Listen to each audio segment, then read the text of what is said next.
We are activating your unique self-discovery one show at a time.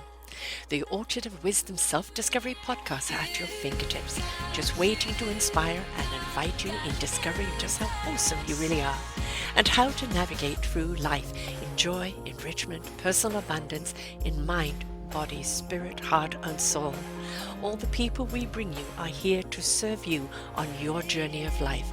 Do enjoy our next show. Good morning, good afternoon, and good evening, everybody. Welcome back to another edition of our Global Veteran Stories right here on selfdiscoverymedia.com. I'm your host, Sara Troy, and my guest today is Major Fred Galvin. A few bad men. It's the incredibly true story of an elite team of US Marines set up to take the fall for Afghanistan war crimes they did not commit, and their leader who fought for the redemption of their men. Ambushed in Afghanistan, betrayed by their own leaders, these elite Marines fought for their lives again back home. A cross between A Few Good Men and American Sniper, this is a true story of an elite Marine Special Operations unit bombed by an IED and shot at during the Afghanistan ambush. The Marine commanders were falsely accused of gunning down innocent Afghan civilians following the ambush. The unit's leader, Major Fred Galvin, who is here with us today, was summarily relieved of his duty and his unit was booted from the combat zone. They were condemned by everyone, from the Afghanistan president to American generals. When Fox Company returned to America, Galvin and his captain were the targets of the first court of inquiry in Marines in 50 years. This is his story today. He served for over 26 years in the Marine Corps, including assignments in the infantry, reconnaissance and force reconnaissance, and Marine Special Ops Commander. He led hundreds of combat missions, including raids, deep renaissance, ship seizures, ambush operations in Iraq, Afghanistan, Albanian Gulf, the Gulf of Oman, and Gulf of Eden. And the Marine Corps selected Galvin to command the 1st Marine Special Operations Task Force to display combat. While conducting a combat mission in Afghanistan, Galvin and 6 other Marines were falsely accused of these war crimes, which led to the longest trial in Marine Corps history, and that led to acquittal. I was watching a wee bit of the Fox News story that you did before you came on today, and she was saying that there was a news out, I don't know if it was Fox News or what, I didn't quite get there, of the story of you guys having killed a whole load of civilians before you even got home, before you even kind of, came back to camp, so to speak. And how did that happen and why did it happen? Because surely things like that shouldn't happen. Things need to be assessed. What really did happen? You need to look into it first. How did it make news before you even returned home? Welcome to the show, Fred. Yes. Well, thank you for having me as your guest, Sara. The interesting thing, and I'm going to talk about some things that are not so pleasant and happy, but to explain how this evolved was we all may very well remember the journalist, Mr. Pearl, who was in Afghanistan, and he was reporting on the war early on, right after 9/11. And unfortunately, again, but he was beheaded. And so what went on later is that Western news agencies would rely on Afghans to provide a lot of these stories to mitigate some of this risk. So these were called stringers, and they would be all over the country, and they would provide these stories, very little opportunity to fact check and really see, as well as once the village elders knew who these people were, well, then they were subject to coercion and intimidation. So whatever story they had, and especially something sensationalized such as this, where our Marine patrol was ambushed by a suicide bomber, multiple waves of jihadists, and then the sniper, we were blocked in with an obstacle and a mass mob. We fought our way out, killing those that were armed. I was on the patrol. This was at 9 o'clock in the morning. And then the sensational patrol, as you had mentioned, and as Laura Ingram mentioned last Thursday on her show, it was just like that. 20 minutes after this ambush, this was out on BBC already. And then the international press really took over. So this was reinforced by mass rioting in Afghanistan. The president of Afghanistan at that time, he received a lot of pressure, so he publicly condemned this. And then our American generals kicked us out of Afghanistan. And while there was a criminal investigation ongoing, they used such strong language, such as this was a terrible, terrible mistake. This was a stain on our honor that Americans killed innocent Afghan civilians. That was telecast live from the Battle Space Commander, then Colonel, later promoted to 4-star General John Nicholson, stated that to the Pentagon Press Corps. Our commanding general of Marine Special Operations went up to testify during the criminal investigation to the House Armed Services Committee, where Adam Smith from Washington State had stated, at a minimum, there's evidence that this is excessive force. The chairman of Joint Chiefs of Staff, excuse me, actually it was a chairman of Joint Chiefs of Staff at that time, General Peter Pace, who was a Marine 4-star general, stated this was a nick on our pride, stated that he spoke to the Commandant of the Marine Corps, who stated that he was severely disappointed in the conduct of us, those that were on this mission. So we basically had so many people publicly condemning us, and I've just named a few. Right. But, it was a witch hunt, right? At this point, hysterical witch hunt. It was. Forget about a trial. You've already been condemned. Yes. And all just because of a news article coming out where there was no fact checking, which we see a great deal of today.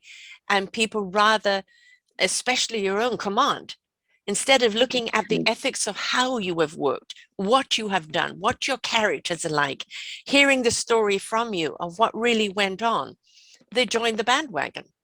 That's correct.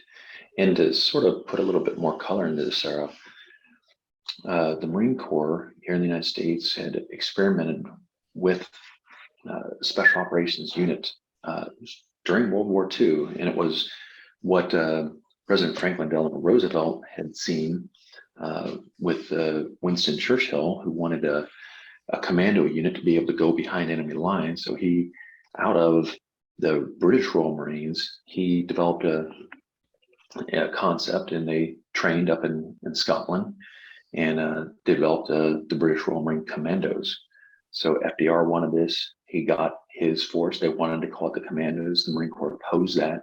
So the Marine Corps in 1942, by the direction of the President of the United States, was directed to develop this similar type of capability. And in February of 42, they created the Marine Raiders. That lasted for 2 years, and they had a lot of success hitting Japanese forces behind enemy lines. They did a raid into Macon Island in the South Pacific to lighten up the main effort on Guadalcanal so that the Marines could hit these strong points after the Japanese had to distribute. Even though they were very successful, this was a problem because the Marine Corps 2 years later disbanded the Marine Raiders with one sentence from the Commandant of the Marine Corps, General Vandergrift, who said it's not in the best interest of the Marine Corps to have an elite within an elite. So then we go to 1987. They, in the United States, had developed the U.S. Special Operations Command. They consolidated all the Green Berets, Army Rangers, Navy SEALs, and Air Force Special Operations. The Marine Corps refused to contribute our elite unit, which was forced reconnaissance. From 1987, when the U.S. Special Operations Command, until 9/11, on September 11th, I should say immediately following, then Secretary of Defense Donald Rumsfeld stated, I want all of the services to increase their capacity for special operations, which they all gladly did, except for the United States Marine Corps. Marine Corps resisted. A couple years went by. They said, we will do a proof of concept, which they did in 2003 to 2005. They even stretched it, this 2-year proof of concept, to 2006. And then Dr. Rumsfeld said, as a Secretary of Defense, because Bush Jr., number 43, got reelected. I'm sure there's some in the Marine Corps that thought he would not be that he would be a one-term president like his father, but he got reelected. And this led to Rumsfeld being kept on as the Secretary of Defense. He said, Marine Corps, you will activate it. And we were activated as a component on the 24th of February 2006. Again, so that backdrop is the Marine Corps had always resisted for decades. The U.S. Special Operations Command, Sara, this is kind of like you bring your boyfriend home to meet your husband. Unwanted competition. Yes. This new mouth to feed and welcome them into the home. Like, where's everybody going to stay at? How's this going to work? So, but the Godfather, Rumsfeld, wanted this, and it actually led to this first evolution where we deployed in 2007. And the first incident, we were under the microscope.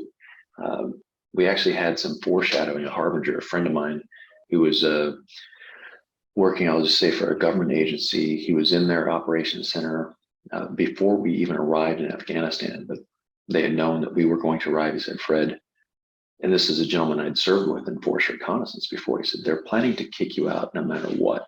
And they're just waiting for the first opportunity to do so. So this arranged marriage resulted from Marine Corps and Special Operations having this love child. That was us. It was intended to die on the operating table. But we, thank God, had a pulse and survived, but barely. When you read in the book A Few Bad Men about how much of the betrayal and how intentional it was, even in the court of law in Camp Pendleton, North Carolina, where we were tried in the longest trial in Marine Corps history, you see how the convening authority used the legal advisor to the court of inquiry and the public affairs officer to move the media out of the court during all defense witnesses. So if you go back and read everything from the trial, you don't hear our side at all. You just hear this, it sounds like we got away with murder. And that's what was printed in the press, even though they waited 4 months, until that end of the trial. That through the front half of the year, there's very few U.S. federal holidays. So they waited till Memorial Day. They put it out on a Friday night news dump to Estes Thompson, one single source with the Associated Press. They didn't use any legal terms. And this was on the level of like a melee Vietnam style. I mean, they said we killed 19 and wounded 50, a total of 69. So this is the largest number of alleged civilians killed by machine guns in the war in Afghanistan. So capital punishment here. That's what was at stake. They didn't use any legal terms in the adjudication. They didn't use legal terms such as innocent, not guilty, dismissed. They said that we acted appropriately. So the media immediately following that release for 8 years, I served 7 more years. And then when I retired, they continued to do these drive-bys continuously, stating that we got away with murder, that we murdered 19 and wounded 50, women and children included, something that every religion, every nation on the globe condemned. So that's the backdrop. And I don't want to spoil the whole story for your readers, but it's something that I had to fight for 11 years to get that testimony that there's no reason that was classified. I'm not talking about Jason secrets Bourne here. Yeah, you're right. Exactly. No hidden agenda there. It was just really, politics. It was ego politics. It's when you think of the military, you think that because of what you guys have had to do, you rely on each other. You have to for your lives. You have to have each other's backs. And as a civilian, one assumes that it doesn't matter, Army, Marine, Air Force, or anything. When it comes to battle, you guys are there for each other. But we forget that there is the politics behind it, the ego behind it. And, when you get a few people that go up in the ranks and the ego goes with them, then, so does justice along the way, because when ego takes over, the rights seem to disappear. They just forget what they're actually looking at. But we assume that you guys are all going to have each other's back, and for them to turn on you, and it's not really turning on you as individuals, is turning on what you stood for or what your unit was. You know, Yes, what was the thing? Oh, we can handle it without you. We don't need you. Was it that kind of attitude? And we're going to make sure that you never get to play in this war. it was, and it was absolutely that from all sides. Definitely, it was the Marine Corps saying, I mean, if the mistress meets the missus, someone is being dethroned. Yes, That's something that will not be tolerated, especially because the missus holds all the power. So the Marine right. Corps did not want this. They resisted repetitively, as I described in World War II. They killed this. In 1987, they denied, contributing any part of it. 2001, they pushed back. The Army, do they want another mouth to feed to slice the cake a different Mm-hmm. way? Absolutely not. Right. What they say when we got into theater, that hey, the first chance this is going to go away. So trying to slow roll or kill something that your boss, the Mm. Department of Defense, the civilian oversight with the secretary is important, but that disregard and disobedience to lawful orders is exactly what happened. But the sad thing, Sarah, is all of these gentlemen, you read chapter 27, they all ended up getting promoted. And it's actually, that's chapter 28. But you They, wonder why. yeah, let's pause on that for a second. You were all deemed innocent, right? And what you did was appropriate, although they didn't want to use the word innocent, because really for them to say, innocent, you did what you had to do, the facts are wrong. They didn't want to admit that because that's a slap in their face, because it was a witch hunt and they were after you. So, a quiet little, I'm innocent, and everybody go about your life. But I don't understand how people can get promoted when they got it so wrong. It obviously was a costly case. It was, a blimp, on the Marine Corps of the case in the first place. It's ruined all of you guys' lives, because you Yes, were dismissed and you've had to fight to prove your innocence. And we know what public opinion is like. You're guilty before proven innocent. The witch yes, hunt had already happened. You'd already been torn and tar and feathered. Um, and yet these guys get the promotion for what? They got it wrong. yes. And that's what we're seeing. Why this happened in 2007. The war ended last year in 2021. Why did it go on that long? Well, let me talk about some facts. The Mm. current Secretary of Defense, where did he come from? Raytheon. The last Secretary of Defense that was there for any length of time, General Mattis, where did he go? Well, he went straight back to General Dynamics. The last chairman of the Joint Chiefs of Staff, where did he go? He was, by the way, retired as a Marine four-star general. General Dunford, he went straight to Lockheed Martin, the largest defense contracting firm. So there are incentives Mm. for not winning a war, for dragging it out Oh God, as long yes. as possible. Yeah. And that's what General Eisenhower warned Yeah. after World War II, that this could become the fourth branch of the federal government if it's not reeled in and controlled. There's just so many incentives, and who ends up paying, as you rightly described, Sara, it's the frontline foot soldiers. They're the Right. ones that are getting wounded, killed. There's no incentive if they go and fight. Mm. They could get wounded or killed, or they could get, slandered and their careers destroyed. Yeah. So, is there going to be success on the battlefield? I would say no. Why, right now, are all the branches of the military facing severe shortages on enlistments and retention? There's a huge morale problem, Yeah. and not to get off on a rabbit trail, but there's a case ongoing right now with three other Marine special operators. Two are actually Marines, one is a Navy corpsman, special operations corpsman, who is, as we speak, is being tried today in the Washington, D.C. Navy Yard. A similar but different case. Theirs was in Iraq, where they were assaulted. Someone is all three of them were charged with homicide. So, a gunnery sergeant was punched in the face twice. A big 275-pound bodybuilder was coming after him for a third strike, and another Marine stepped in to punch the bodybuilder once in the face. He fell down, hit his head. They evacuated him to Germany, where he died 4 days later. All three of these service members had been charged with homicide. So were they meant to just stand there and take it? or Isn't I that guess against maybe, all the training? You know, oh no, it's okay. I'm a Marine. I don't want to upset everyone. Use me as a punching bag.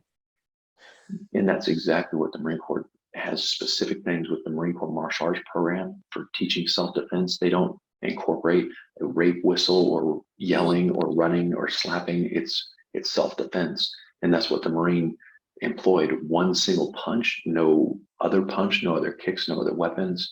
So it was a there. This is a huge problem when people see that, like, hey, why would I sacrifice and go through the most difficult training as a Marine commando Yes. and then just be run up the flagpole? All right. Who wants that? Exactly. Where's the incentive? I mean, you can have your Top Gun, you can have all your fancy movies, but when it comes down to it, I've interviewed so many veterans that really came home to feel that unless you came home with the medals on you and you're the big hero, well, don't come home with your post-traumatic stress. Don't come home with any injuries. You know, don't come home with any problems. We want to look at you as the hero, but if there's anything wrong with you because of what you did, because of what you served, we don't want to know. That's not the image we want to portray.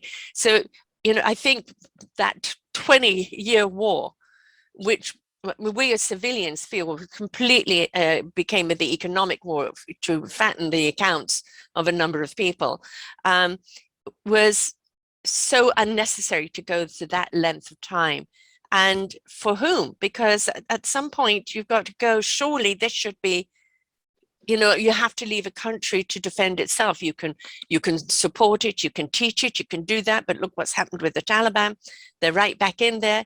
If the Afghanistan people didn't learn how to defend themselves at that point, what can you do?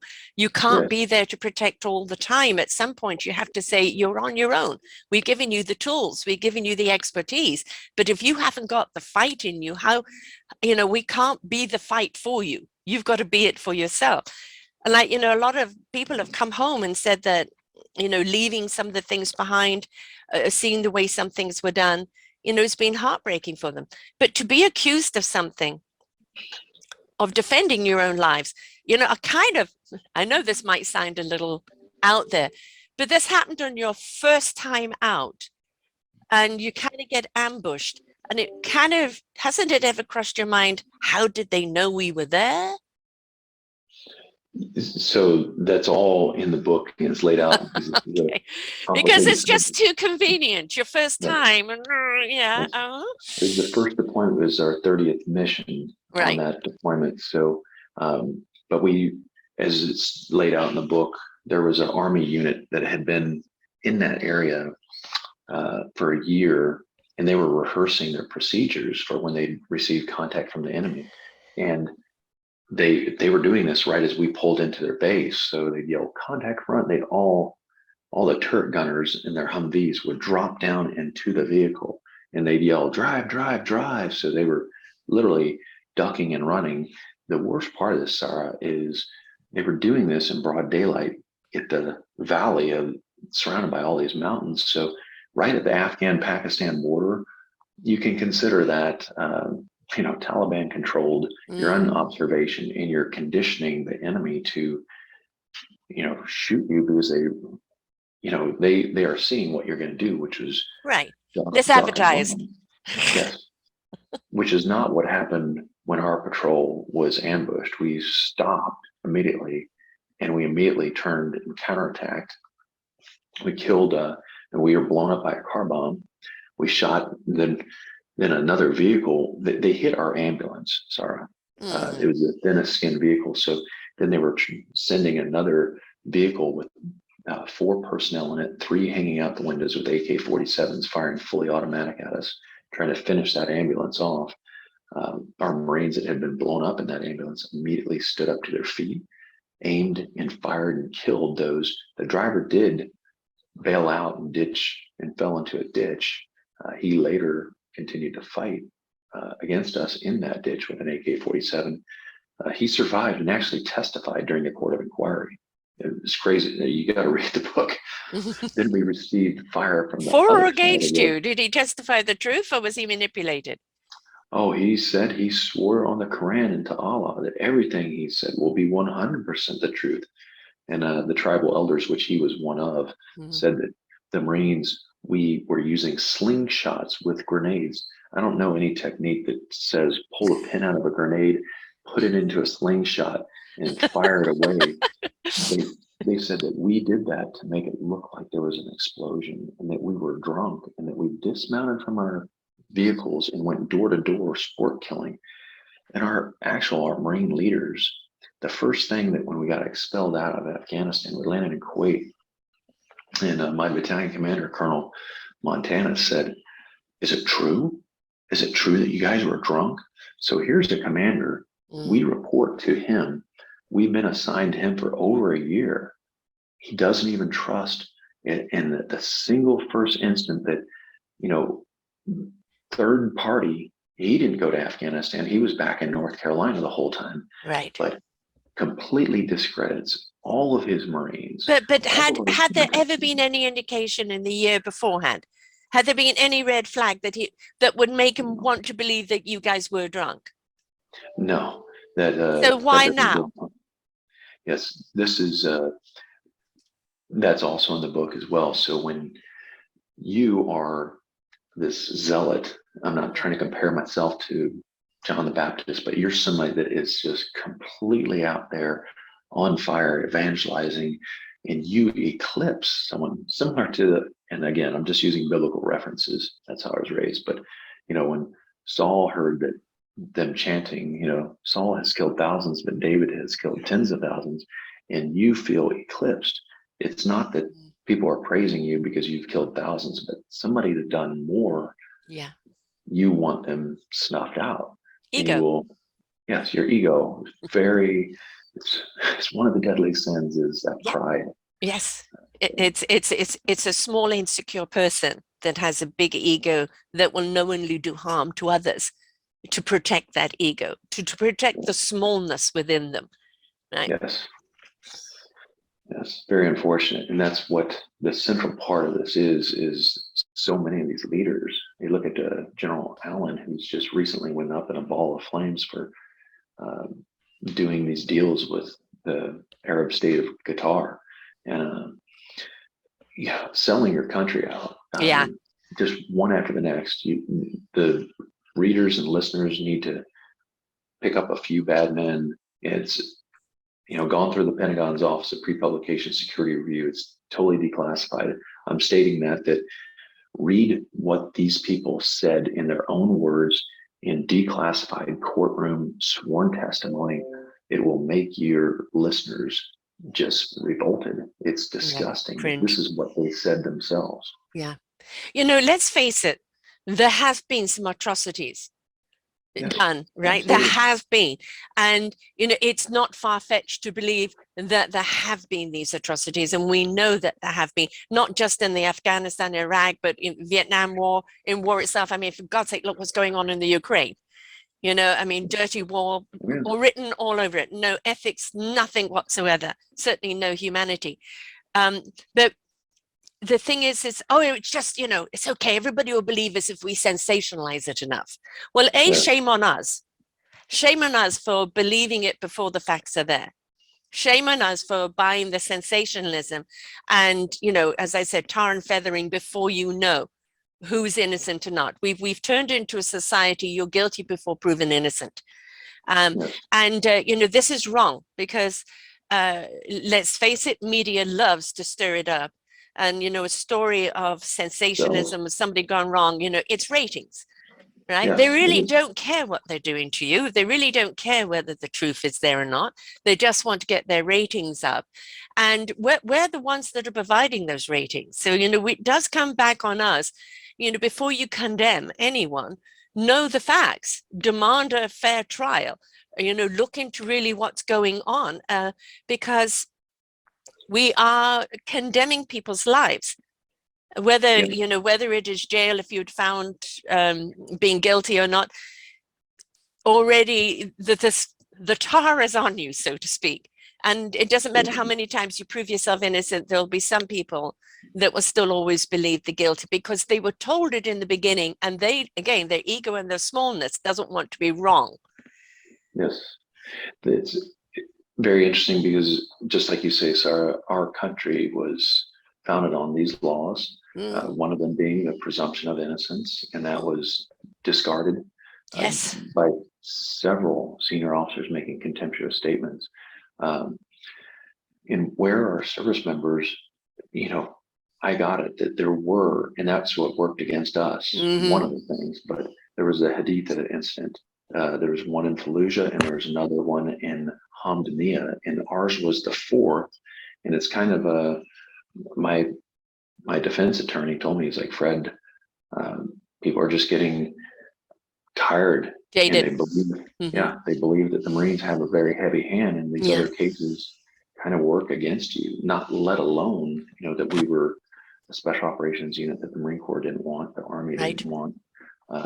So it was very easy to not just try to dispose of us, but how they did it in very intentional, the threatening of, so I want to discuss this, Sara. There was a Marine driving a vehicle, the one that got blown up, the Humvee that got blown up, the ambulance. And, he legally immigrated to America, legally naturalized. And I'm sure most Americans right now who are born here don't understand all of our Constitution or our rights. And he didn't understand that the 14th Amendment prohibited having his citizenship or that of his family revoked, whether you're native born or naturalized. So the prosecutors went in civilian clothes, which is against the law. They lied and deceived him. They told him that they were going to deport his mother if he didn't write or didn't sign their manufactured statement. And that's what you expect in a place maybe like Pyongyang or Tehran, but not in the United States of America. It sounds very CIA-ish. That's the kind of thing we would expect from them. But yes, I'm afraid that does go on, and it's taking advantage of people instead of gratitude, for what they've done. It's I've done a number of shows where the uniform, whether it's been the religious cloth, police cloth, military cloth, of things that have been got away with, hiding behind the cloth. But I have to say, this is the first show that I've done where it is actually the military cloth that is the one that is actually turning in on its own.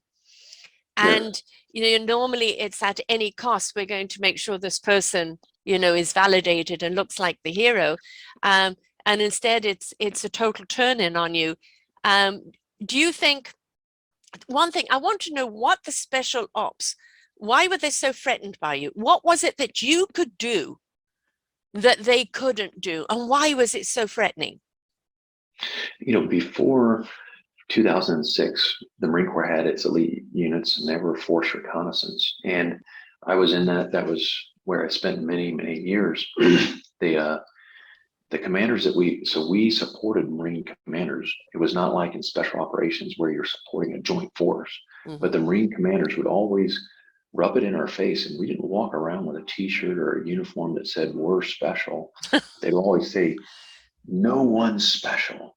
And just like rubbing it in your face, instead of saying, hey, here's some people with these unique capabilities that can go behind enemy lines and can report what's going on there so I can make a better informed decision. No, they always viewed it as threatening. And again, why?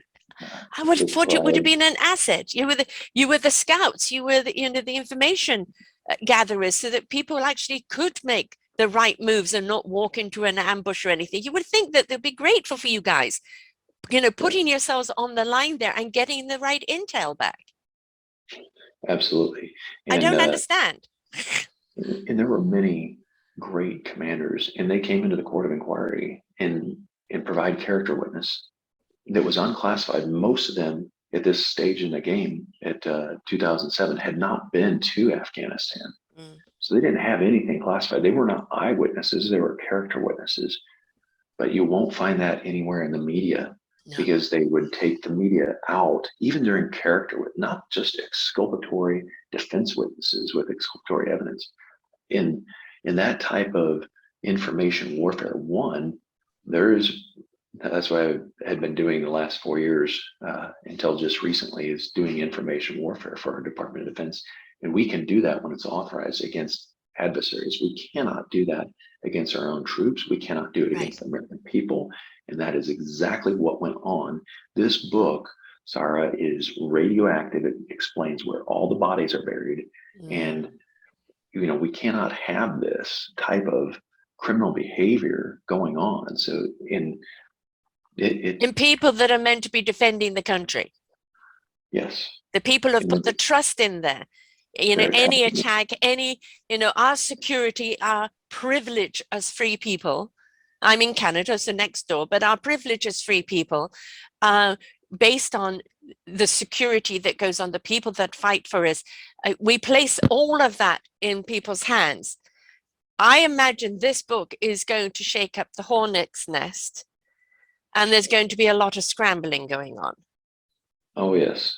There's already been many fake social media accounts as imposters stating that they're me, that I'm crazy, that I'm going to go on some killing rampage. This is it started again, yes, and again, the public, because there's been so many killing rampages, you're going to be the deranged, military person that must have post-traumatic stress and not have your faculties, and it's all a lie. How you could write an articulate book and actually defend yourself against, the wrongful things, that doesn't seem to come into the picture. People prefer to think you're crazy because it's easier to then to condemn you rather than listen to you. Yes. And I'm glad you understand, because so many of my friends would contact me like, "Hey, are you all right?" I'm like, "What's the matter?" And they'd show me these accounts, which is just, they're fictitious accounts using my pictures, my name. Yes. And there's a good reason why Elon Musk is having this issue with Twitter, because I contacted Twitter for weeks and weeks and weeks, and they wouldn't take. I said, this person is impersonating me, using my name, my photograph, saying that I'm out there crazy, going to do some harm. Right. And they wouldn't take it down. So obviously there's problems with a company that they even have one of the drop-down boxes of like, why, you need to close an account that somebody's impersonating you, but they just wouldn't do it. It just took so many attempts to communicate to them. I know. Well, let's say, Twitter has been for the last 7, 8 years, fake news. And we know why. There's been the leader of the pack there, and people have got to a point, can we believe anything on Twitter? And, again, it goes back to the public. Just because it's on social media doesn't make it so. You can manipulate anything. Somebody can even take your face and put fake words in there and make a video of you saying something. Right? Yeah. It is, please go to the source. Please go to the source and listen and talk for yourself. Don't just blindly buy what you see there. Buyer beware. If we have to realize as a public, you're defending yourself. You are defending the rights of your men. You're also defending anybody else that is going to be victimized by their own people, by their own military down the road. And you're exposing the egos, the fakeness, the lack of support. And no, it's going against all of them and all the image that they want to portray. Yes, you're going to have everything thrown at you. Unfortunately, when you stand up for something, you're going to have everything thrown at you. But we as the public have to look at it and go, why? Why are they protesting so much? What is it that he is saying that we need to listen to, and rather than blindly bring out the knives? And that means buy the book, read the book, and listen and learn for yourself. Yes, absolutely. Thank you. Couldn't get it better myself. I'm going to put it out there because there are crazies out there. And we've seen this January 6th, where things can go completely off the rails. Do you fear for your life having written this? I used to joke around that I would tell my friends and family that I need to get if they were interested in pre-ordering the book, I'll write a personalized note on an adhesive label. I said, because, probably be assassinated right after this comes out. And literally, I have been attacked by some of these bad men on social media that it's strange. And I'm not saying that, some internal or external threat is not a possibility, but by that I mean like a homegrown terrorist or Yes. someone from overseas that is looking at, hey, you killed and wounded 69 believers in Islam, but the most active haters, I'll call them, have been those senior retired U.S. military officers Well, trying to yeah, slander. you shed the spotlight on them, darling. They don't want that. Yes, Yeah. and it's pathetic. Not one person in the Marine Corps has stood up and said, "Hey, we did anything that was less than perfect." That they've gone to, completely no communication. They won't discuss this. Um, it's exactly the opposite of what we talk about in military leadership, which is owning, good or bad, you're Yes. responsible for what you and your organization does. This will, um, just like when we tried to rescue the American hostages out of Iran in 1980, things didn't go as planned. Never do. But that mission was examined, and that was the very first special operations mission where we had units in the military with special titles and everything. We did one in Vietnam and Sante to try to rescue POWs there, but they've all had issues. But the men and women who have been on them, they risked everything.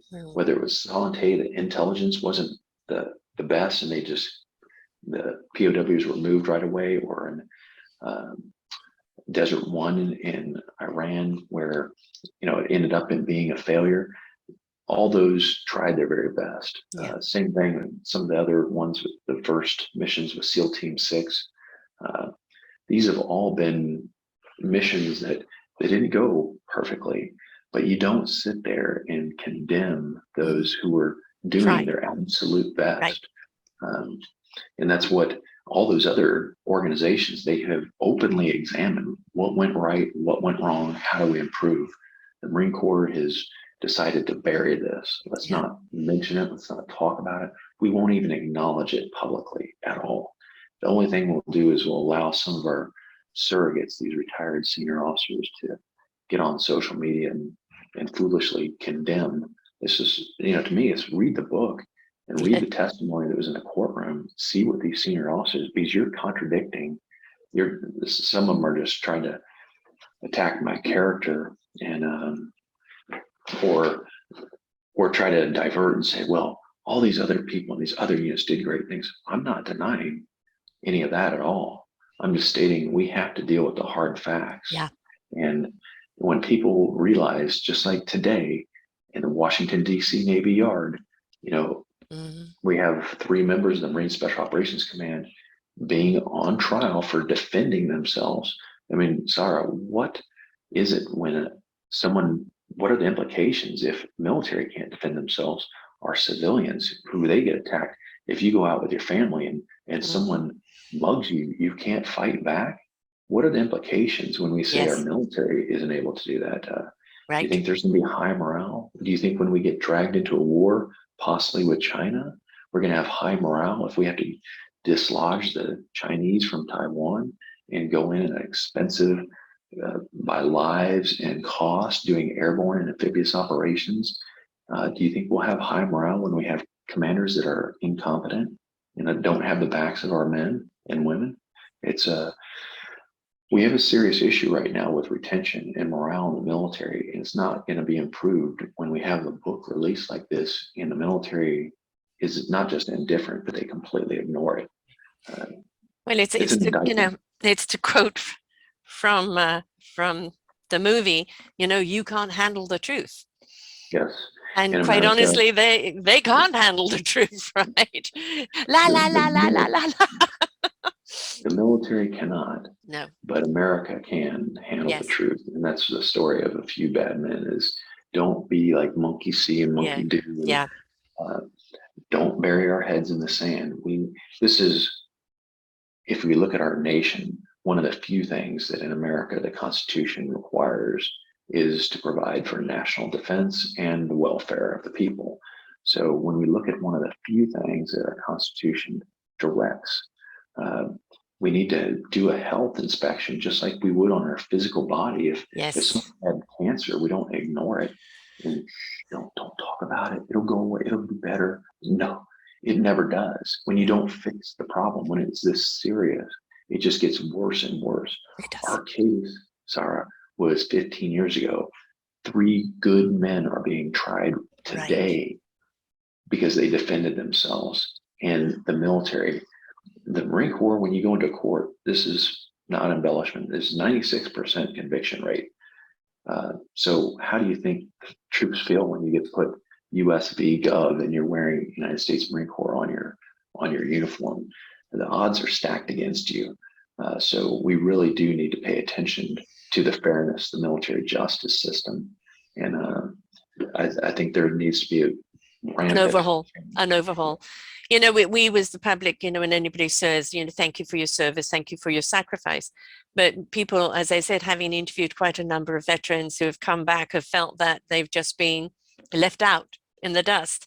You know, just resume your lives as it was. No, how can you? How can you resume your life, you know, as it was? You're a different person now.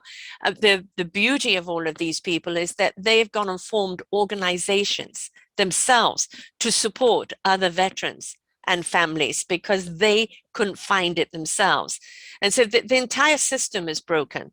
You know, everything, every single thing needs an overhaul at some point. You need to have a look at what am I carrying around that no longer works. Even in our own individual selves, if we get to a point where we're, you know, at ease, we create disease, and we have more disease, mental stress or cancer or many heart disease that comes about from that disease, that disconnect, because we are suppressing things, we're not releasing things, we're not correcting things. Well, Yes. as it is with the individual, it is with the systems. And if you know, don't clean the chimney, what happens? You may have a fire.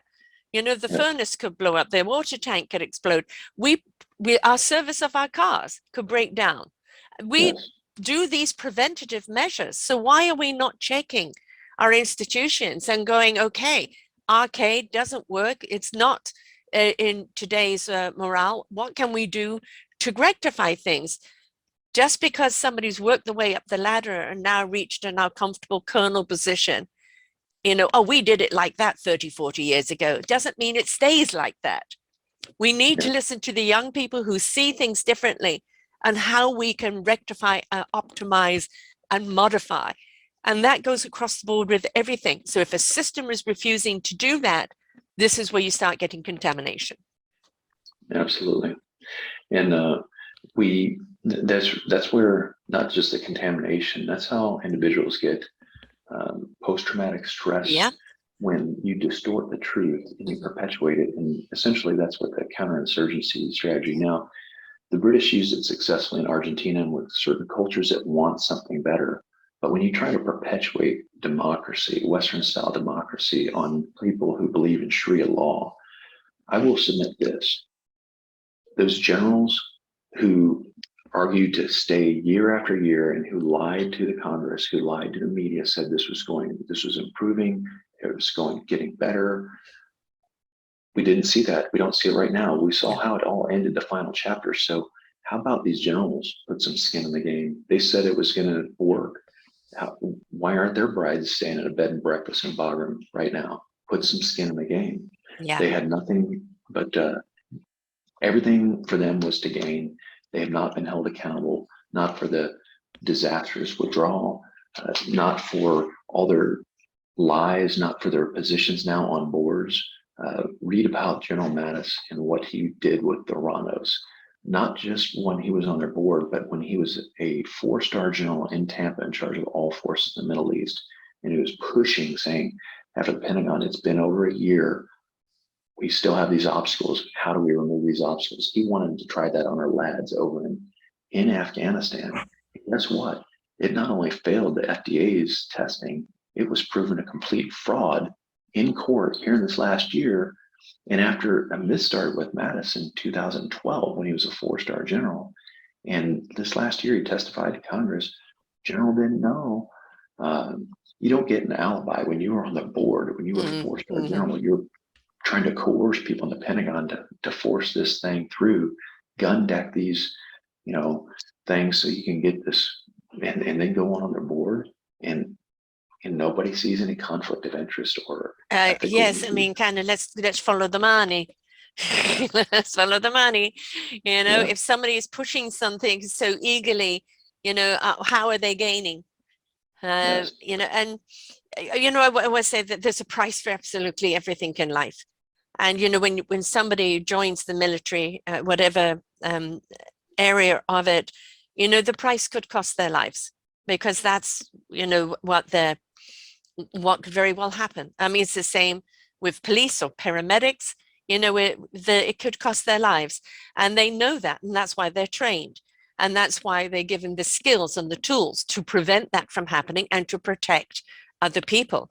But when their own doesn't protect them, when they feel, we see this all the time, unfortunately, with rape cases, and the woman just immediately, she's a whore, she's a this, she's a that, and nothing to do with the fact that an injustice has been put on her. Everybody turning against her instead of standing for her. It screams wrong. And they decided just to take you guys because they didn't like who you were. The little egos got in the way. People lied left, right, and center. Oh no, we're going to get rid of them. Let's just. I still think you were set up, and everything was there poised and ready. They didn't know what the outcome was going to be, but they knew that this was going to be it. It's dirty. It's dirty, and it's shameful, and it's disgraceful, and at the same time incredibly worrisome for anybody who thinks that it's honorable to go into the military to serve your country. When you read a book like this, or you listen to this and go, but hey, what happens when the country has to have your back? Right. Do they? You're putting your life on the line for the country, but what's the country doing for you? Can they turn on a dime for you when little ego sets in? And especially when you're proven innocent, and the press is continuing to wage war and professionally destroy you month after.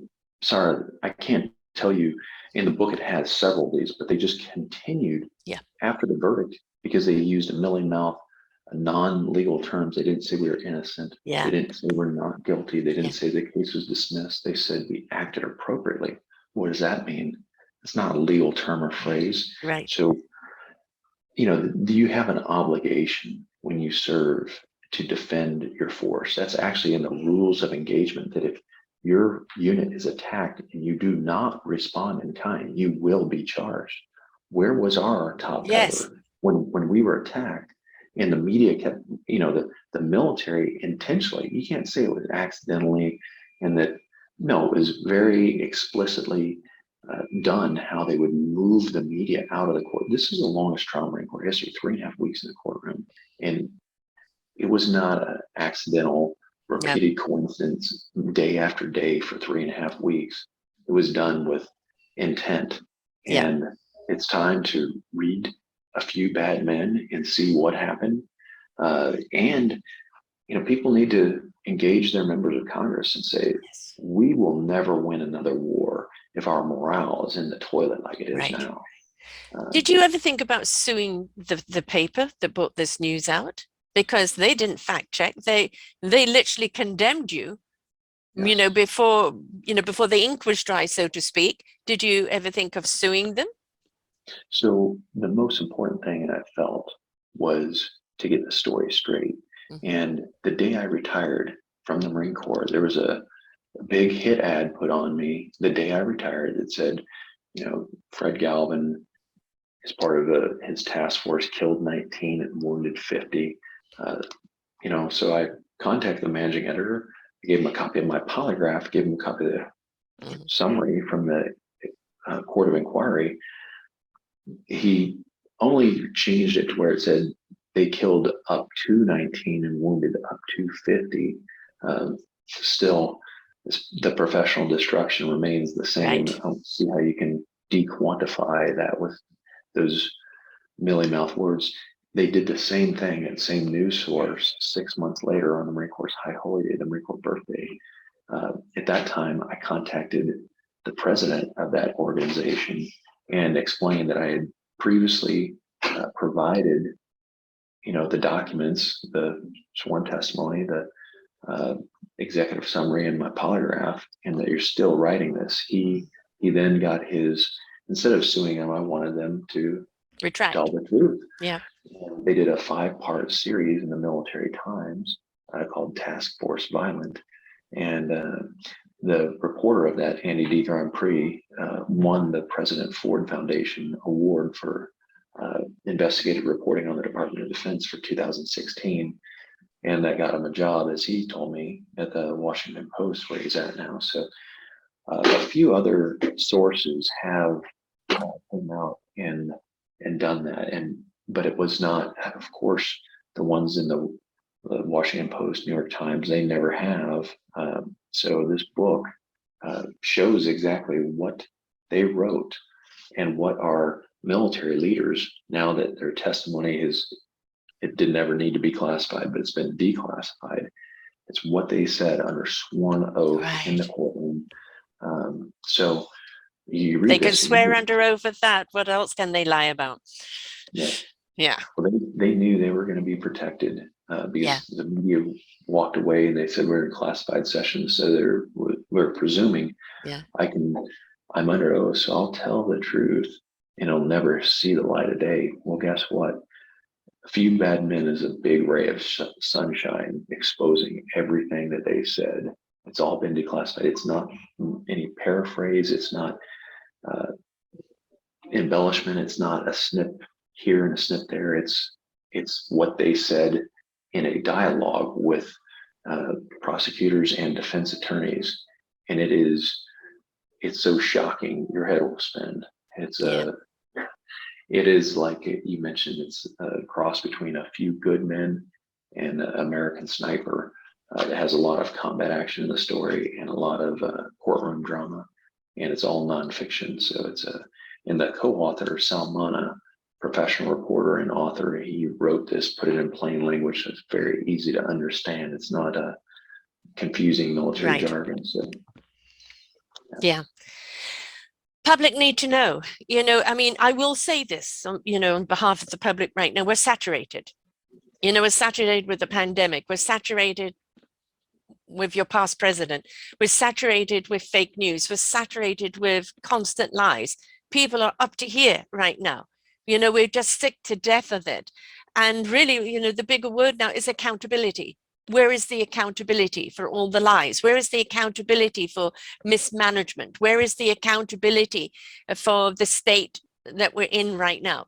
In America, such division, such very clear division on both sides. And, the unwillingness on one side to even see facts. I'm sure you will have a few people in the military that even when they read the book, if they read the book, everything would be a lie. Fake news, fake news, fake news. Because for them, it's something to do with their little pride of, if I admit that this is, I was wrong, I'm small. They don't realize to admit that you were wrong and you pass judgment before the facts makes you a bigger man. But in their little world, it makes them a smaller man. And that's that little ego that, unfortunately, sometimes you just can't penetrate. Yes. And there's a lot of big money at stake. So it always comes down to the dollar, doesn't it? Yes. And unfortunately, when we look at non-discretionary spending after entitlements, the number one line item is the national defense. So the biggest thing on the budget, and all these, when you fly into Washington, D.C., whether it's Reagan or Dulles, and you see the names on all those buildings surrounding the intelligence community of the Pentagon, they have their names up there for a reason. They're not out in Pig's Knuckle, Nebraska. Their names are there because they all, look who's on the boards of directors of all those companies. those individuals have access, and they pay those retired generals and admirals to be able to get back into the Pentagon and use their position that they had, dangle that carrot. Hey, Sara, we need somebody on our team, and you got to think about what's your next step after retirement. Yes. It's a revolving door that never ends. Right. And it's very, very, very corrupt. So that's why they will never admit to any wrongdoing, because they would be, their big payday is not retiring as just a 4-star. It's being on a board where the company jet comes and picks you up from wherever you want to live and flies you into DC, and you do the wine, dine, and The huff coercion. puff, right? Huff puff, yes. Yeah. And again, why are we allowing it? It's the same with lobbyists. It's the same with buster fillers. It's the same with all of that. We are actually buying politicians, all right? And certain interests are, and so we can't trust our politicians anymore because we don't know who's being bought. It's the same that's happening with your generals. It's happening across the board. And you go, hello, did you not go into service to serve the people, not be self-serving, but to be of service? And maybe it was such a long time ago that they signed up for that, and they've forgotten all the way along the line. But they need a wake-up call. They need a wake-up call. That general, that this or that title you have there was because there's even more responsibility on you to be a moral compass and to stand for truth and justice for the people. Yes, absolutely. We got a long way to go, though, haven't we? But it's worth the fight. And it is. We have to have the fight, and kudos to you for, I'm sorry, this is going to be with you for the rest of your life. There will always be people that would choose to think you guilty, or it's in their best interest to make you guilty. It doesn't matter if you proved yourself in God's court as innocent. And that was twittered everywhere. Somebody was no, God lied. You're still guilty, because we can't change those minds. They're fixed. But what we can do is wake up the minds of the people that are just riding the wave and abstaining from any decision or choice or awareness. We've got a society right now that's so divided because people have put their hands over the ears and go, la, la, la, la, la, I don't want to know. I can't take on anything more. I'm sorry. If you want change, you've got to be the change, which means that you need to be aware of what's going on around you. So you know what to stand up for and change. It's not going to change by you sitting back and going, la, la, la, la, la. It requires us all to step up and say, this is wrong. We need to put it right. We need to hold people accountable, and we need to make sure it doesn't happen again. Then that means our participation, whether it's reading the book, having a conversation, promoting the book with other people, know the facts. If you've got kids of age that, I want to go into the military, hell, read the goddamn book first. Let them know what they're going into. Absolutely. There's a lot of issues in the world right now, but I was given a saying 4.5 years ago: the universe is shaking us up to wake us up, for us to step up and change it up and grow up. And that is, grow up as human beings and stop being such whiny brats and start participating in life, but also grow up vibrationally to a more loving, harmonious vibration. If we want change in the world, we can't sit back anymore and just say, well, that happened to him, I'm so sorry. And then who cares? We have to go, but if that happened to you and you're meant to be defended by the people because you're defending the country, then where is that trickle down effect across the board on other things? There's a crack in all of these systems. It's becoming an earthquake. And if we don't do something about it, it's going to affect each and every one of us, whether we like it or not. Absolutely. Couldn't be said more clearly. And I just realized that if this hadn't happened to me, I probably wouldn't have the same skin in the game. Right. And that's why I've been out there really doing my best to communicate this, because this is something that threatens our national security. If we don't do something, we will have a hollow force. We will have people that are in it strictly for how it benefits them, instead of, as you described, serving, our nation. No self-service, folks. You're stepping in to serve others. That's right. Right. Absolutely right. Yeah. What about the rest of your team? How have they managed to navigate through this? It's been very hard. So, and that is covered in the book, where all of those perpetuators went on and got promoted. Great commands. The co-defendants of the 7 of us, 2 of us actually went to trial. 7 of us were falsely accused of mass murder. But the co-defendant, he ended up getting cancer, very aggressive form. He's survived, and he's now doing very well. It just shows his grit and heart. Another one ended up with another very severe, life-threatening illness, also survived and is thriving. But then there's been some very tough times and rocky roads. So a lot of them, the stress was never anything from a battle. It was self-inflicted from those that knew better, that didn't have to take these extreme measures to use these unethical and illegal practices. That's where, most of us have issues when you think back to a young sergeant being threatened to have his mother deported. How immoral that is. Right. That's where it's very difficult to forget that and move on when you know that those people that did that. I just saw on social media, one of the prosecutors who did that, he's still in circulation in uniform. Got promoted. And how can all these people get promoted? Oh, let's go and do something corrupt and illegal, and we can get, it's fast track to getting promoted. What happened?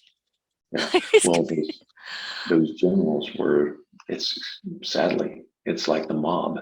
So if the mob boss hands you a baseball bat and wants you to be initiated as a gangster, you're going to do what the rest of the wise guys expect you to do.